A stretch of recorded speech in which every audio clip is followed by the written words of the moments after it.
Once upon a time, in a kingdom far away, there was a vast and prosperous realm ruled by King Alistair and Queen Elena.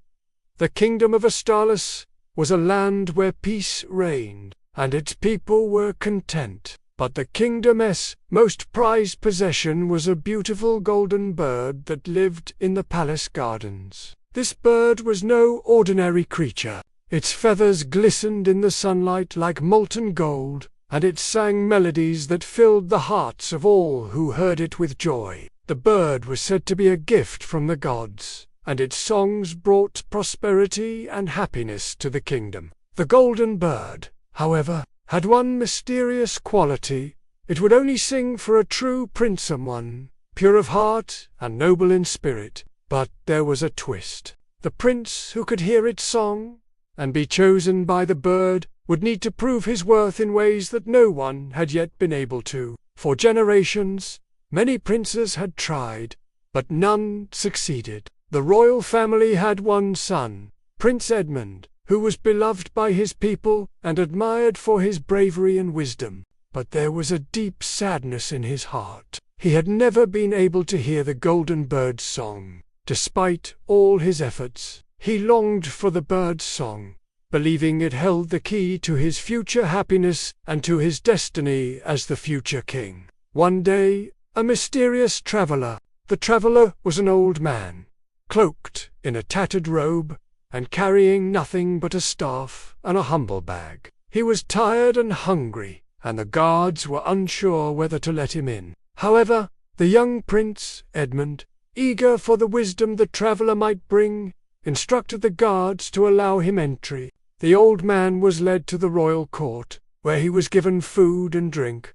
After a while, he spoke to the prince. "Your Highness, I see a burden upon your soul," the traveler said. "You seek the golden bird's song, but the path you walk is not the path of a true prince." Edmund, curious and desperate, asked, "What do you mean, wise man?" "I have done everything I can. I have shown courage in battle and kindness to my people. What more must I do to hear the bird's song?" The old man smiled sadly.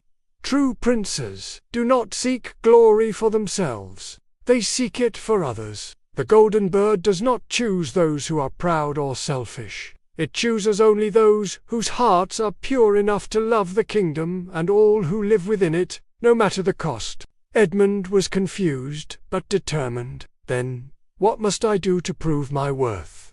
The traveler's eyes gleamed. "You must embark on a journey to the edge of the world. There you will find the true prince's heart. Only by returning with this heart will you earn the golden bird's favor." Without hesitation, Edmund set out on his quest, driven by his desire to earn the golden bird's song. The traveler had warned him that it would be no easy task. Edmund journeyed through dark forests, across treacherous mountains, and sailed over vast seas. Along the way, he encountered trials that tested his spirit. He gave away his last bit of food to a starving child, offered his cloak to a beggar on a cold night, and risked his life to protect a village from a band of marauders. Through it all, Edmund's heart remained focused on his goal, the golden bird. Yet, with every act of selflessness, his heart grew purer and his soul brighter. He learned that true leadership was not about seeking praise,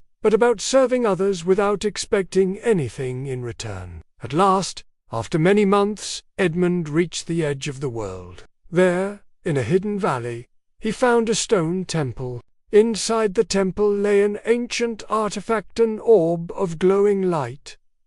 As he approached the orb, a voice spoke to him. "Only those who have given of themselves in true humility can claim the true princess heart." With newfound wisdom, Edmund realized that the heart he sought was not a physical object, but a metaphor for the selflessness he had cultivated on his journey. The orb glowed brighter as he knelt before it, and suddenly the heart of a true prince appeared before him, beating with the rhythm of his own soul. He returned to the kingdom, his heart now pure, and his spirit filled with the love of the people he served. When he entered the palace gardens, the golden bird, which had never sung for him before, flew down from its perch. Its feathers shimmered brightly as it perched on his shoulder, and it began to sing a melody so beautiful that the entire kingdom was filled with joy. The bird's song resonated in Edmund's heart, and he understood its meaning. It wasn't about personal glory, wealth, or power. The true essence of leadership was in giving, in sacrificing one's own desires for the good of others. When the song ended, the golden bird spoke, its voice as sweet as its melody. "You, Edmund, are the true prince. You have shown what it means to rule with love and selflessness, and for that you will reign with wisdom and peace." From that day forward, Edmund became a king unlike any other. Under his rule, Asterlis prospered, not because of his strength or wisdom alone, but because of the kindness and selflessness he had shown on his journey. The golden bird remained by his side, and its song echoed through the land for many years, a reminder to all that the heart of a true prince lies not in wealth or power, but in love and sacrifice. And so, the story of the golden bird and the true prince was passed down through generations, a tale of selflessness, humility, and the enduring power of love.